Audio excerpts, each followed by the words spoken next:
تو وائلنس کی ضرورت نہیں ہے, بلکہ ساتھ میں بیٹھ جائیں, چائے پی لیں اور ساتھ میں ایک دوسرے کے ساتھ ڈسکس کر لیں. آپ کو سمجھ میں آئے تو قبول کریں, نہ سمجھ میں آئے تو نہ قبول کریں. یہ بہت اچھی ابتدا ہوئی ہے. ایک جرنلسٹ نے ڈیبیٹ کے بعد مجھ سے آ کر یہ پوچھا کہ یہ جو ڈیبیٹ ہوئی ہے اس کا آپ کیا فائدہ دیکھتے ہیں؟ تو میں نے اس سے یہ کہا کہ کم سے کم انڈیا میں یہ پیغام بڑی مضبوطی کے ساتھ گیا ہے کہ اکیڈمک ماحول میں ان سینسٹیو موضوعات کے اوپر گفتگو ہو سکتی ہے. تو اس نے بڑی شاکنگ بات کہی مجھ سے. اس نے کہا انڈیا کا کیا مطلب, ساری دنیا میں ایسا ہی ہے, ڈیبیٹ ان موضوعات پر ہوتی نہیں ہے. میں نے کہا نہیں, آپ غلط ہیں. یورپ میں, امریکہ میں, دنیا کے اکثر ممالک میں ان موضوعات کے اوپر ڈیبیٹس ہوتی ہیں, بڑے ہی اکیڈمک ماحول میں گفتگو ہوتی ہے, دونوں طرف سے دلائل آتے ہیں, اور الحمدللہ ہم حق کا جو مقدمہ ہے وہ بڑے واضح انداز سے پیش کرتے ہیں.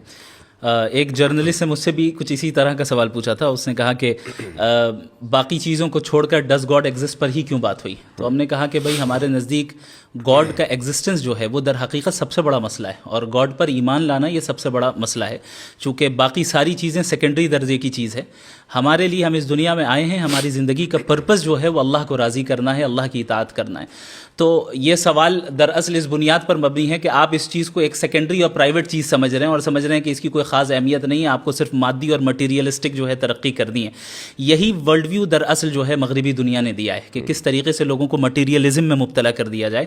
اور الحمدللہ اللہ نے چاہا تو یہ ایک بہت بڑا سبب بنے گا کہ لوگوں کو حق ان تک پہنچے اور سمجھیں کہ ہم اس دنیا میں کیوں آئے ہیں اور ہماری زندگی کا اصل مقصد کیا ہے. ضرور, ماشاء اللہ.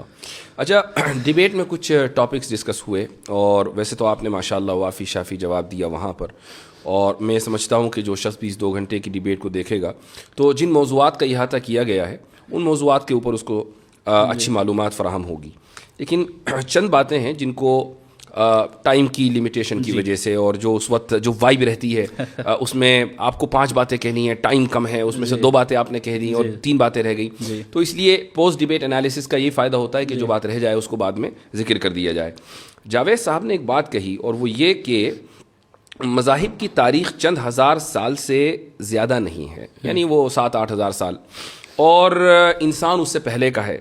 اور یہ جو مذاہب شروع کیے ہیں یہ تعلیم یافتہ لوگوں نے کیے ہیں, لیکن ساتھ میں انہوں نے جو اس کا ایک چیز ایڈ کی ہے وہ یہ کہ مذہب ایک عرصے تک رہا اور اس کے بعد وہ ختم ہو گیا, پھر دوسرا مذہب آیا, پھر تیسرا مذہب آیا. اس سے یہ پتہ چلتا ہے کہ خدا فانی ہے. جی اصل میں ان کی پوری توجہ ٹاپک سے ہٹ کے ریلیجن, چونکہ اکثر وہ ریلیجنس پر ہی بات کرتے آئیں, اور مجھے لگتا ہے کہ گاڈ کے ایگزسٹنس پہ شاید ان کی پہلی ڈیبیٹ ہے, مجھے نہیں نظر آئی. تو وہ گاڈ کے ایگزسٹنس سے ڈائریکٹ خدا تک یعنی اصلی بندے سے پہلی ڈیبیٹ ہے. جی, اصلی بندے سے پہلی ڈیبیٹ ہے. جی جی, یہ بہت اہم پوائنٹ ہے. اس کی وجہ یہ ہے کہ یہ جشن ریختہ تو تھا نہیں کہ اس میں مثلا کوئی صحافی خاتون یا کوئی مرد بیٹھ گیا اور اس نے کبھی غالب کا شعر پڑھ دیا اور انہوں نے 5 اشعار کا اضافہ کر دیا, اور پھر مستر کے کچھ اشعار حالت اس طرح شاید وہ یہی سوچ کر آئے تھے, وہ یہ سوچ کر آئے تھے کہ بھائی میں کچھ بھی پھینک دوں گا یا کچھ بھی کہہ دوں گا. تو اس طرح نہیں ہوا کرتا, اور یہ ایک good lesson has been learned. جتنا صرف ان کے ذریعے بلکہ جتنے بھی لوگ تھے کہ جو الہاد کی طرف سے پیش ہوئے تھے آڈینس میں, ان کو بھی یہ پتہ چل گیا کہ اہل مذہب کے پاس جو مقدمہ ہے وہ بہت اسٹرانگ ہے. اور یہ صرف انہی کا نہیں بلکہ پورے ایتھیسٹک ورلڈ ویو کا یہ ایک طریقہ رہتا ہے کہ وہ یہ پریٹینڈ کرتے ہیں کہ ایتھیزم ڈیفالٹ پوزیشن ہے. جی ہاں, جبکہ ایسا نہیں ہے.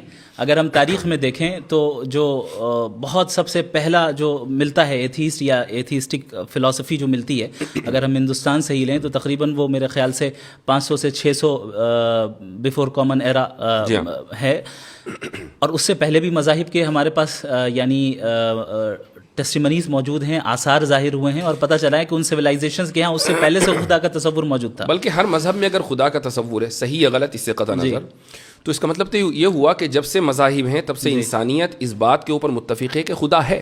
خدا کی تشریح میں تو اختلاف ہوا ہے, تو یہ تو یونیورسل ٹروتھ ہوا. صحیح. اور جہاں تک ان کا یہ کہنا ہے کہ مذاہب آئے اور چلے گئے, خدا فانی ہو گیا, تو وہ مذہب غلط تھا اس لیے فنا ہو گیا. اس کا خدا کہاں فانی ہوا, خدا تو باقی ہے. صحیح مذہب آج بھی باقی ہے. ہر مذہب فیت مانگتا ہے. یہ تو ایسے سردرد والی چیز ہے, پتہ نہیں یہ اس کھول میں مبتلا ہیں, اس سے کیوں نہیں باہر آ رہے ہیں. اصل میں ریچرڈ ڈاکنز نے یہ ذکر کیا ہے کہ فیتھ اور بلیف میں فرق ہے. فیتھ وہ ہے جو ارریشنل ہو اور اس کے پیچھے ایویڈنس نہ ہو, اور بلیف یہ ہے جو ایویڈنس بیسڈ ہو, ریشنل ہو, اور خود آپ ایکسپیرینس کر سکتے ہو. تو وہ ان کا اپنا ہے بھی نہیں, انہوں نے وہاں سے لیا اور اس پہ ان کو پورا فیتھ ہے. جی ہاں, اس پہ وہ غور نہیں کر رہے ہیں کہ صحیح ہے کہ نہیں ہے. جی ہاں. تو وہ ہمیشہ سے ہر ڈیبیٹ میں یہی کہتے ہیں, اسی لیے میں نے ان کو واضح کیا کہ بھائی فیتھ صحیح بھی ہو سکتا ہے, غلط بھی ہو سکتا ہے. آپ جو ڈیفینیشن فیتھ کی بیان کر رہے ہیں وہ بلائنڈ فیتھ ہے, اس کو تو ہم بھی نہیں مانتے ہیں. دو باتیں انہوں نے اور کہی ہیں. جی. ایک بات انہوں نے یہ کہی کہ انسان کی پیدائش رینڈم ہے, اور دوسری بات انہوں نے یہ کہی کہ انصاف انسانی تصور ہے. اس کو کیسے, مجھے یقین ہے کہ آپ نے اس وقت بھی جواب دیا تھا, لیکن پھر بھی اس کو تھوڑا سا الیبوریٹ کریں. انسان کی پیدائش رینڈم ہے, یہ تو ظاہر ہے کہ ان کے ورلڈ ویو کے اعتبار سے, ہمارے ورلڈ ویو کے اعتبار سے بالکل واضح ہے کہ ہم اس دنیا میں ایک مقصد کے تحت بھیجے گئے ہیں. اب ان حضرات کی طرف سے سوال یہ ہوتا ہے کہ بھائی اگر ہم بھیجے گئے اس دنیا میں تو خدا نے ہم سے پوچھا کیوں نہیں, اسی لیے وہ اپنے آپ کو کہتے ہیں کہ ہم رینڈملی آ گئے. تو یہ سمجھنا چاہیے بھائی خدا کا اور انسان کا درجہ کیا ہے. وہ خدا ہے, آپ کا امپلائی تھوڑی ہے جو آپ سے پوچھے گا. تو ہم اس دنیا میں آئے, یہ آپ کو لگ رہا ہے کہ رینڈم ہے, جبکہ ایسا نہیں ہے, ایک مقصد کے تحت آئے. دوسری بات یہ کہ جو رینڈمنس ہے نا, تو اس کا جو پوائنٹ آف ریفرنس ہے وہ ہم ہیں, خدا نہیں ہے. صحیح. یعنی ہمارے لیے ایک انسان کی پیدائش رینڈم ہے, کسی کو پہلے سے پتہ نہیں ہوتا کہ 10 سال کے بعد کون اس دنیا میں آئے گا. ہمیں ایسا لگتا ہے کہ رینڈملی کوئی انسان آ گیا, لیکن خدا کے لیک آف انفارمیشن. ایگزیکٹلی. تو یہ تو آرگیومنٹ فرام اگنورینس ہے. آرگیومنٹ فرام اگنورینس ہے. اور یہ چیز میں نے اپنے اوپننگ اسٹیٹمنٹ میں بتائی تھی کہ یہ جو یا تو آرگیومنٹ فرام اگنورینس ہی ہوگا ان کے جواب کی بنیاد, یا پھر یہ کہ وہ ڈاگمیٹک آنسر دیں گے. انصاف انسانی تصور ہے, یہ تو سمجھ میں آ گیا, وہ آگے پیچھے کرتے رہے. انصاف انسانی تصور ہے, اور انہوں نے کہا کہ نیچر میں انصاف نہیں پایا جاتا ہے. تو میں نے کہا کہ اگر نیچر میں انصاف نہیں پایا جاتا ہے تو اس کا مطلب انصاف کا نہ ہونا نیچرل ہے. تو آپ کیوں اسٹرائیو کر رہے ہیں انسان کو لانے کے لیے, انصاف کو لانے کے لیے؟ اور انصاف اگر لوگوں کا بنایا ہوا ہے تو پھر مسئلہ وہی آبجیکٹو اور سبجیکٹو والا آتا ہے کہ آپ کیسے ڈیسائیڈ کریں گے کہ انصاف اچھی چیز ہے یا بری چیز ہے. آپ کے نزدیک انصاف اس لیے اچھی چیز ہے چونکہ سوشل کنسنسس ہے. تو سوشل کنسنسس تو ایسی چیز ہے جو ہر زمانے میں یعنی ہر 50 سال 100 سال میں چینج ہو جائے, اس کی تو کوئی گارنٹی نہیں ہے. جبکہ انصاف ایک ایسی چیز ہے جو کہ آبجیکٹیولی مورلی ٹرو ہے, اور جو چیز آبجیکٹیولی مورلی ٹرو ہو, ظاہر ہے کہ اس کے لیے کوئی ایسا فاؤنڈیشن اور اسٹرانگ فاؤنڈیشن چاہیے جو سوشل کنسنسس سے یا پرسنل پریفرنس سے چینج نہ ہو, بلکہ اکراس اسپیس اینڈ ٹائم یکساں رہیں, سیم رہیں. انصاف نیچر میں موجود نہیں ہے اور انسانی تصور ہے, یہ دراصل خدا کے وجود کی دلیل ہے. وہ اس طریقے سے کہ اگر انصاف across the natural world exist کرتا, جانوروں میں ہوتا, شیر پرندوں میں ہوتا اور پتھروں میں ہوتا, تو آپ یہ کہہ سکتے تھے کہ بھئی دنیا, انسان اس دنیا کا حصہ ہے تو اس میں بھی ہے, لیکن کہیں نہیں ہے, انسان میں ہے اور انسان ہی مکلف ہے. تو اس سے یہ ثابت ہوا نا کہ یہ بائی ڈیزائن ہے, بائی ایولیوشن نہیں ہے. صحیح. تو یہ ایک بہت مضبوط دلیل ہے جو وہ ہمیں ہمارے ہاتھ میں پکڑا رہے ہیں کہ یہ دلیل آپ میرے خلاف دے دیں. اچھا, ایک اور جو مسکنسیپشن ہے ایتھیسٹ کا, میرے خیال سے اس کو کلیئر کرنا بہت ضروری ہے, اور وہ یہ ہے, اور مجھے اس کا اندازہ ہے کہ اس وقت اس کو کلیئر نہیں کیا جا سکتا تھا چونکہ ہماری جو ڈیبیٹ ہے وہ ایگزسٹنس آف گاڈ پر ہے یا تھی, وہ مذہب کے اوپر نہیں تھی. اور یہ جو مسکنسیپشن ہے وہ یہ ہے کہ اہل مذاہب کے یہاں سوال کو ڈسکریج کیا جاتا ہے, کہا جاتا ہے کہ سوال مت کرو, اور جو لوگ سوال کرتے ہیں وہ ترقی کر کے کہاں تک پہنچ گئے, اور جن لوگوں نے سوال کو ڈسکریج کیا وہ آج کہاں پڑے ہوئے ہیں. تو یہ جو مسکنسیپشن ہے اس کو ذرا کلیئر کیجیے. میں نے وہاں پر یہ بات کہی تھی کہ مذاہب اور ظاہر ہے بالخصوص اسلام سوال کرنے سے ڈسکریج نہیں کرتا ہے, ہاں بیجا سوال کرنے سے ڈسکریج کرتا ہے. تو صحیح سوال اور غلط سوال, کہاں سوال کرنا چاہیے کہاں نہیں کرنا چاہیے, یہ دراصل فرق ملحوظ رکھنا چاہیے. اب ایک انسان اللہ سے بیجا سوالات کریں جیسے کہ وہ کرتے آئے ہیں, ولیعذ باللہ ان کے الفاظ ہیں کہ اگر وہ ہے تو پھر اس کی کیا مجال ہوگی, میں پوچھوں گا اور یہ کروں گا, تو ظاہر ہے یہ بیجا چیزیں ہیں. تو یہاں پر آپ کو سوال کرنے کی اجازت نہیں ہوگی, چونکہ جب آپ نے گاڈ کے ایگزسٹنس کو تسلیم کر لیا تو آپ نے اس کی اتھارٹی کو مان لیا ہے. اب جس کی اتھارٹی کو آپ نے تسلیم کر لیا ہے تو اب اس سے سوال نہیں ہوگا. ہاں, لیکن اس اتھارٹی کو تسلیم کرنے کی تلاش میں جب تک آپ اس راستے میں ہیں, ظاہر ہے سوال کرنا, اسی لیے قرآن کہتا ہے فَاسْأَلُوا أَهْلَ الذِّكْرِ إِن كُنتُمْ لَا تَعْلَمُونَ, کہ تم علماء سے سوال کرو, اہل علم سے سوال کرو, جاننے والوں سے سوال کرو اگر تمہارے پاس علم نہیں ہے. تو یہ بھی دراصل ایک ڈوگمیٹک آرگیومنٹ ہے جو ایتھیسٹک دنیا کی طرف سے اٹھایا جاتا ہے کہ مذہب تو سپریس کرتے ہیں. اچھا ایسا ہو سکتا ہے کہ ماضی میں بہت سے مذاہب ایسے گزرے ہوں اور ابھی بھی ایسے مذاہب ہوں جو ان چیزوں کو ڈسکریج کرتے ہوں, لیکن اگر ظاہر ہے اگر وہ کرتے ہیں تو ہم تو اسے سپورٹ نہیں کرتے.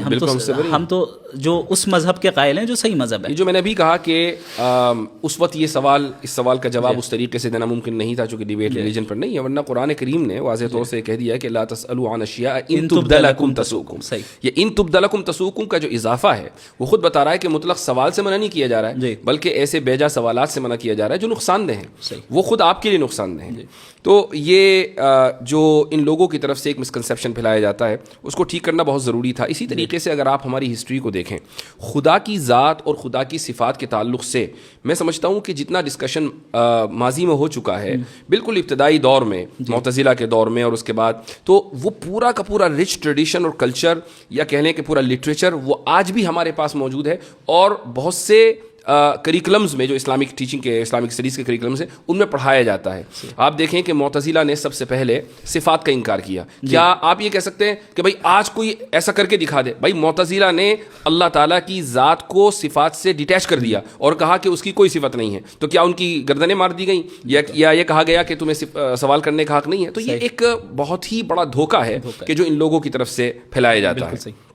جی ہاں, ایک بڑا بچکانا سوال آیا اور میں تو بہت زیادہ حیرت زدہ رہ گیا, اور یہ حیرت کی وجہ یہ رہی کہ جب میں نے اس موضوع کے اوپر کام کرنا شروع کیا آن لائن اور سوشل میڈیا کے اوپر میں آیا, تو بالکل ابتدائی دنوں میں غالباً یہ بات ہے 2016 یا 17 کی, تو اس وقت جو بہت لو آئی کیو قسم کے اسلاموفوبز ہوا کرتے تھے وہ آ کے یہ سوال کیا کرتے تھے کہ قرآن میں ڈائناسور کا تذکرہ کیوں نہیں ہے. بڑے تعجب کی بات ہے. میں حیرت زدہ رہ گیا کہ جاوید صاحب ابھی تک ایوالو کیوں نہیں کر پائے اکیڈمیکلی. اصل میں اب تک وہ رسل کو ہی پڑھ رہے ہیں. وہ اب تک رسل تو کو ہی پڑھ رہے ہیں. جی ہاں, تو آپ کا جو جواب تھا وہ بڑا زبردست تھا ماشاء اللہ, کہ قرآن ہدایت کے لیے ہے, وہ جیوگرافی یا زوالوجی یا اس طرح کے مضامین کو کور کرنے کے لیے نہیں ہے. کچھ چیزوں کا اس میں مظاہر فطرت کے تحت تذکر آ گیا, وہ بات الگ ہے. اچھا, اب آ جاتے ہیں ہم اس عظیم الشان لفظ کی طرف کہ جس کو ہمارے جاوید صاحب آخر تک سمجھ نہیں پائے. کنٹینجنسی. جی ہاں, کنٹینجنسی. کہیں میں نے وارن کر رہا ہوں کہ کہیں لوگ جاوید صاحب کی چڑ نہ رکھ دیں کنٹینجنسی, ان کے ہاں نیچے جا کے ٹویٹر کے اوپر یہ لفظ ٹائپ نہ کرنے لگیں. یعنی میں انکریج نہیں کر رہا ہوں, please don't take me wrong, لیکن ایسا ہو سکتا ہے. اس کی وجہ یہ ہے کہ یعنی ایک بہت ہی معمولی آرگیومنٹ, معمولی ان دا سینس کہ تمام داعین جو اس میدان میں کام کر رہے ہیں, جتنے بھی دعات ہیں یا جو ڈیبیٹس کرتے ہیں, جن کو ان موضوعات سے دلچسپی ہے, چاہے وہ اس طرف کے ہوں یا اس طرف کے, یعنی وہ مسلمان ہوں یا غیر مسلم ہوں, وہ آرگیومنٹ آف کنٹینجنسی سے واقف ہیں. جی, آپ ایک نہ بڑا چہرہ ہیں الہاد کا اس ملک میں, اور آپ ڈیبیٹ کرنے کے لیے آئے ہیں اور نیشنل پلیٹ فارم کے اوپر ڈیبیٹ کرنے کے لیے آئے ہیں. راجدھانی سے وہ میں ڈیبیٹ ہو رہی ہے اور آپ یہ نہیں سمجھ پا رہے ہیں کہ آرگیومنٹ آف کنٹینجنسی ہوتا کیا ہے. اور جبکہ ایکسپلین کیا گیا کئی مرتبہ اردو میں بھی اور ہر طریقے سے, آپ نے بھی کھڑے ہو کر سوال کیا سے اور انفینٹ ریگریس کو سمجھانے کی کوشش کی, لیکن اس کے بعد بھی نہیں سمجھ سکے. بڑا تعجب ہے. میں سمجھتا ہوں کہ اب جس عمر میں وہ پہنچ گئے ہیں, جیسے اب ظاہر ہے ایتھیسٹک ورلڈ ویو الگ ہے, ہمارے ورلڈ ویو میں جب اس عمر کے میں کوئی پہنچ جائے اور دیندار ہوں تو ہم پھر ان کو کہتے ہیں کہ گوشہ نشینی اختیار کرتے ہیں وہ حضرات اور دعا کرتے ہیں, ہم ان سے دعا کی درخواست کرتے ہیں. اب انہیں اپنے ورلڈ ویو میں گوشہ نشین بن جانا چاہیے. اب جو ہے وہ ان چیزوں میں نہیں پڑنا چاہیے, بلکہ توجہ دیں اور کوشش کریں کہ بھئی کیا بات ہے, حقیقت کو تلاش کرنے کی کوشش کریں, اپنے حد تک رکھیں. کیونکہ ایک ڈیبیٹ کے اندر الیکٹران اور نیوٹران کی تسبیح پڑھیں. ایک ڈیبیٹ کے اندر 2 گھنٹوں کے اندر کتنی جگہ وہ اپنے آپ کو کانٹرڈکٹ کر رہے ہیں. اگر ہم اس کو ریکیپ کریں اور دیکھیں, جب ہم مورالیٹی کی بات کرنے آئے تو وہ کہہ رہے ہیں کہ سوسائٹی سے مورالیٹی طے ہوگی, تو ہم نے کہا آپ نازی جرمنی کو سپورٹ کرتے ہیں. نہیں, پلانٹ ارتھ, تو پلانٹ ارتھ میں جو ہے اکثریت جو ہے مذہب خدا کو مانتی ہے, آپ نہیں مانتے. پھر لاسٹ میں کہہ رہے ہیں کہ میں میجورٹی والی بات واپس لیتا ہوں. وہ بہت اہم پوائنٹ ہے, بہت اہم پوائنٹ ہے. اچھا, یہ جو آرگیومنٹ آف کنٹینجنسی ہے یقیناً لوگوں نے اس کو سمجھ لیا, لیکن پھر بھی ہمارے ناظرین کے لیے اس کو مختصر انداز میں سمجھائیے. دیکھیں, اس کائنات کی ہر چیز کنٹینجنٹ ہے. اس کا مطلب یہ ہوتا ہے کہ یہ ایگزسٹ کر بھی سکتی تھی اور نہیں بھی کر سکتی تھی, یعنی اس کا ایگزسٹ کرنا کوئی نیسیسری چیز نہیں تھی. اور اگر ایگزسٹ کرتی تو ڈفرینٹ لاز کے ذریعے بھی کر سکتی تھی. یعنی ابھی جو لاز آف نیچر چل رہے ہیں, ہو سکتا ہے کوئی اور لا آف نیچر ہو. علم کلام کے طلباء کے لیے اضافہ کر دوں, اسی کو ممکن الوجود کہا جاتا ہے. ممکن الوجود عدم ہو سواء. جی, تو جو ممکن الوجود ہوگا, جو کنٹینجنٹ ہوگا, وہ ظاہر ہے کسی اور کے اوپر ڈپینڈڈ ہوگا اپنے ایگزسٹنس میں. تو اب وہ کس کے اوپر ڈیپینڈنٹ ہے؟ ہم یہ دیکھیں گے کہ بھائی کیا وہ چیز بھی کنٹینجنٹ ہے، ممکن الوجود ہے. اور یہاں پر بھی اس کا اضافہ ضروری ہے. لوگ کہیں گے کیوں ہوگا؟ اس کی وجہ یہ ہے کہ جب ایک چیز کا وجود اور عدم دونوں برابر ہیں، یہ ترازو کے دو پلڑے ہیں، تو کسی ایک پلڑے کو بھاری ہونے کے لیے اس میں وزن ڈالنا ضروری ہے. یہ وزن ہے ارادے کا. تو کسی نہ تو ارادہ کیا ہوگا نا، کہ جس نے عدم پر وجود کو ترجیح دی ہوگی، اس لیے کنٹینجنسی ہے. جی آگے بولیے. تو یہاں سے عقلی طور پہ لاجیکلی ہم اس نیسیسری بینگ تک پہنچتے ہیں جو واجب الوجود ہے، یعنی جس کا ایگزسٹ نہ کرنا ناممکن ہے. چونکہ اگر وہ ایگزسٹ نہ کرے تو ظاہر ہے یہ ساری چیزیں وجود میں نہیں آ سکتی. اور اس واجب الوجود ذات کا انڈیپینڈنٹ ہونا، ایٹرنل ہونا، نالجبل ہونا، سیلف سفیشینٹ ہونا اور ایک ہونا یہ بالکل ضروری ہے. تو یہ جب باتیں میں نے کہی تو لاسٹ میں یہ کہہ رہے ہیں کہ ان کے نزدیک تو عقل سے ہم خدا کو جان ہی نہیں سکتے. یعنی یہ کانٹرڈکشن ہے. یعنی پورا آرگیومنٹ اس پہ تھا کہ عقل کے ذریعے ہم خدا کے ایگزسٹنس کو کیسے جانیں، اور آپ وہ نہیں سمجھ پا رہے ہیں، اور اخیر میں کہہ رہے ہیں آپ تو کہہ رہے ہیں کہ عقل سے ہم سمجھ نہیں سکتے.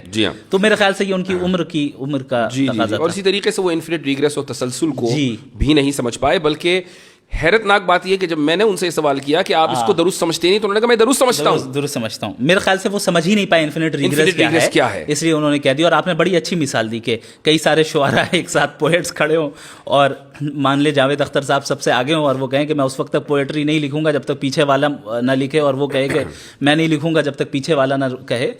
تو یہ تسلسل ہو جائے گا. تسلسل باطل ہے. اس طریقے سے چلتا رہا اینڈلیسلی، اور اگر کہیں ہم نہیں رکیں گے تو پوئٹری ایگزسٹنس میں ہی نہیں آئے گی. یعنی پوئٹری اگر ایگزسٹنس میں آئی، اس کا مطلب کوئی ایک ایسا پوئٹ ہے جو اپنے پیچھے والے پہ ڈیپینڈ نہیں کرتا ہے، وہ انڈیپینڈنٹ ہے. بالکل اسی طریقے سے اگر اس یونیورس کے جو کازز ہیں، اگر یہ انفینٹ ریگریس آف کازز ہوتا تو ہم اور آپ یہاں پہ آج موجود ہی نہیں ہوتے، پوڈ کاسٹ ہی نہیں کر رہے ہوتے. ہم یہاں موجود ہے، اس کا مطلب کوئی ایک انڈیپینڈنٹ ذات ہے جو کسی اور کے اوپر ڈیپینڈنٹ نہیں ہے، اس نے اپنے ول سے جو ہے ڈیسیجن لیا ہے. علم کلام کے طلباء کی آسانی کے لیے کہہ دوں کہ اگر علت اولا نہ ہو تو معلول اخیر نہیں ہو سکتا. ماشاء اللہ. تو اچھا یہ بتائیں کہ اس میں علم کلام کا کتنا رول رہا آپ کی ڈیبیٹ میں؟ آپ کے لیے پورا علم کلامی تھا اور کیا تھا. ایک ہے آپ اس کو پریزنٹ کر رہے ہیں ماشاءاللہ، اور ایک یہ کہ علم کلام کے جو مباحث ہیں جیسے تسلسل ہے، دلیل توقف ہے، یہ تو ماشاءاللہ چونکہ آپ نے اس سے استفادہ کیا ہے تو یہ بڑی خوش آئند بات رہی. اور اس کی وجہ یہ ہے کہ علم کلام کو فرسودہ علم سمجھا جانے لگا تھا. میں سمجھتا ہوں کہ علم فرسودہ نہیں، البتہ اصطلاحات ضرور فرسودہ ہو گئی ہیں. ان کو تھوڑا سا ریفائن کرنا چاہیے اور جدید علم کلام کی طرف لانا چاہیے. یہی بات ہے کہ جب ہم علم کلام کی تجدید کی بات کرتے ہیں نا، تو تجدید لسان یعنی زبان کی تجدید کو چھوڑ کر ہم کانٹینٹ کی تجدید پر چلے جاتے ہیں.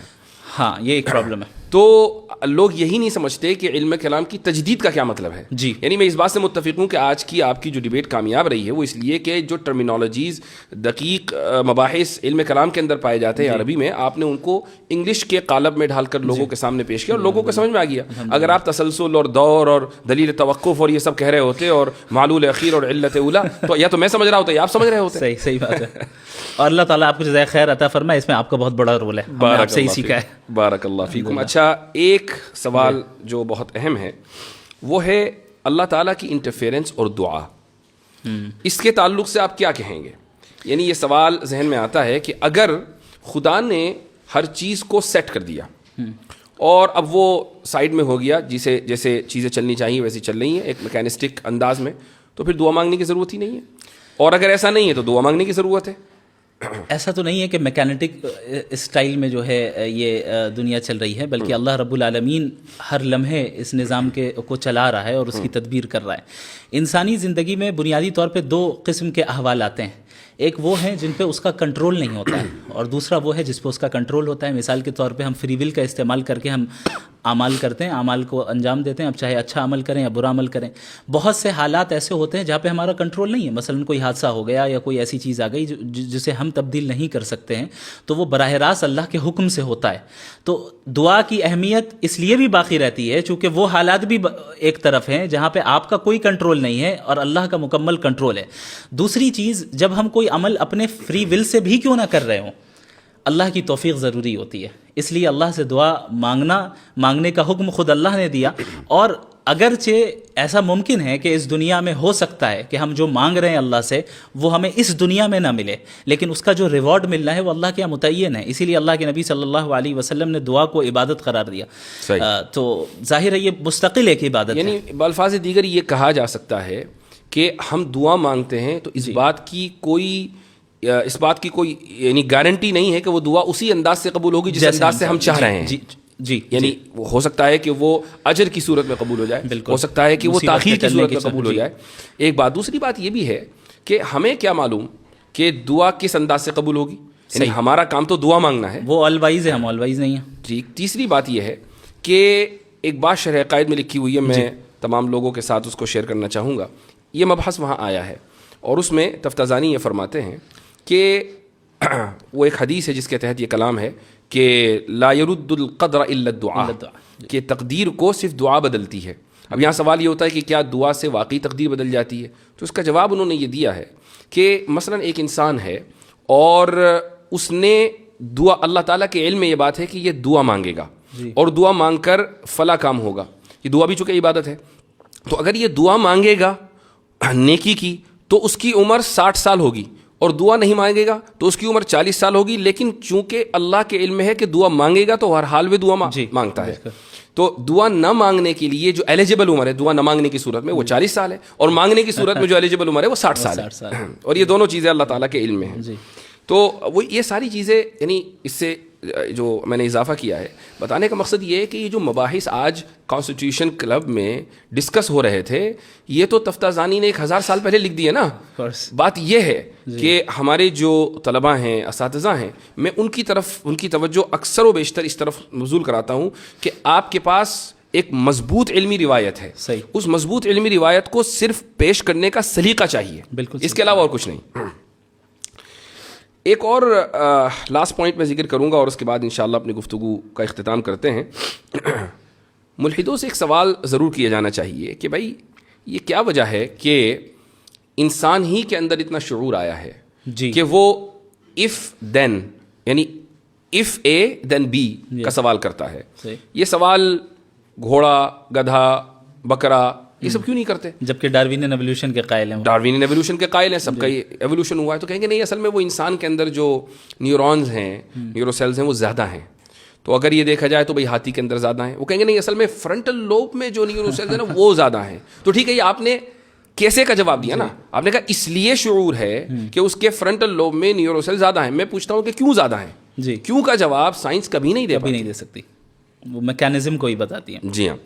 تو چلیں مفتی صاحب, بہت اچھا لگا. ایک چیز اور ہے جس کا ذکر میں کروں گا جو نظر آیا کہ, اور صرف انہی کے ساتھ نہیں, اور بھی جو دیگر ایتھیسٹ ہیں وہ یہ ہے کہ جب ان کے پاس کوئی لاجیکل آرگیومنٹ نہیں ہوتا ہے فوراً ایموشنل آرگیومنٹ پہ آ جاتے ہیں. آپ نے دیکھا کہ کیسے غزہ کے مسئلے کو انہوں نے پوائنٹ ذکر کرنا بہت ضروری تھا. جی ہاں. تو پوری ڈیبیٹ میں ان کے پاس کوئی جواب نہیں رہا. اب وہ ایموشنلی جو ہے لوگوں کو ٹریگر کرنے کی کوشش کرنے لگے کہ بھئی غزہ میں اتنا قتل ہو رہا ہے اور یہ ہو رہا ہے اور وہ ہو رہا ہے. میں نے ان سے یہ سوال کیا کہ بھئی اگر بالفرض مان لیں کہ اس یعنی خدا نہیں ہے, تو آپ بتائیے کہ پھر اس کے ظلم کا اور ان کی سفرنگ کا کیا ہوگا, اور آپ کیسے ایول کو ڈیفائن کرتے ہیں؟ اب وہاں جا کے ان کے پاس کوئی ڈھنگ کا جواب نہیں رہا, چونکہ آبجیکٹیولی ایول کا موجود ہونا بھی در حقیقت خدا کے ہونے کی دلیل ہے. باقی ہمارے ورلڈ ویو کے اعتبار سے ہم اس دنیا میں ٹیسٹ کے لیے آئے ہیں, ہمارا امتحان ہو رہا ہے, ہماری آزمائش ہو رہی ہے. کیا صحابہ کرام نے قربانیاں نہیں دیں؟ جس طرح آج غزہ کے مسلمان قربانی دے رہے ہیں, صحابہ نے بھی دی, اور تاریخ اسلامی میں سب نے دی. اور الحمدللہ ابھی بھی جو غزہ میں شہید ہو رہے ہیں وہ دین سے دور نہیں ہو رہے اور دین سے قریب ہوتے چلے جا رہے ہیں. صحیح بات ہے. جی. اچھا, یہ لوگ یہ سمجھ رہے ہیں, بہت سے لوگ یعنی ملحدین میں سے, کہ بھئی آپ نے غزہ کی جو جینوسائیڈ ہے اس کو جسٹیفائی کر دیا. یہ اصل میں ان کا اسے کہتے ہیں اسٹرامین فیلیسی. جی. کہ جہاں where you must represent your opponent. جی ہاں, آپ اپنے سامنے والے کو مس ریپرزینٹ کرتے ہیں. بھائی ہم سے زیادہ اور کون امپیتھی رکھے گا غزہ والوں سے؟ آپ تو ایک ملحد ہیں, ایک ایتھیسٹ ہیں, آپ کے پاس تو مورالیٹی کی کوئی بنیاد ہی نہیں ہے, آپ تھوڑی رکھیں گے. یعنی ان کا جو پورا آرگیومنٹ ہے غزہ کے تعلق سے وہ اس مفروضے کے اوپر مبنی ہے کہ چونکہ اللہ تعالیٰ قادر مطلق ہے, پوائنٹ اے. پوائنٹ بی, چونکہ آپ دعا مانگ سکتے ہیں. پوائنٹ سی, تو آپ دعا مانگ کے رکوا دیں. یہ کیوں نہیں کروا رہے ہیں؟ یہ تو سمجھ رہے ہیں کہ آٹومیٹک جیسے بٹن کو دباتے ہیں ویسے ریموٹ کی طرح اللہ کام کرے, ولیعوذ باللہ تعالی. پوائنٹ اے قادر مطلق ہے, اس میں کوئی شک نہیں ہے. پوائنٹ بی ہم دعا مانگتے ہیں, اس میں کوئی شک نہیں ہے. لیکن پوائنٹ سی کہ ہم دعا مانگ کر کام کروا دیں, ان دو شروع کے مقدمات اور تیسرے مقدمے میں کوئی تلازم نہیں ہے. صحیح. اللہ اس وقت کرے گا جب وہ جانتا ہے کہ بہتر ہو, اور جب وہ کرنا چاہے گا ہمارے اعتبار سے نہیں کرے گا. بالکل. ماشاء اللہ. ایک مرتبہ پھر آپ کے توسط سے پوری امت کو مبارکباد. جزاکم اور اللہ یہ خیرا. ایک بہت بڑا دن ہے اور بہت بڑا ایونٹ ہے. الحمدللہ. اور الاسلام یعلو ولا یعلى علیہ وقل جاء الحق وزهق الباطل ان الباطل كان زهوقا. جزاكم الله خير بارك الجزاء. الله فيكم. بل نقذف بالحق على الباطل فيدمغه فإذا هو زاهق ولكم الويل الويل مما مما تصفون. تصفون. جزاكم الله خيرا.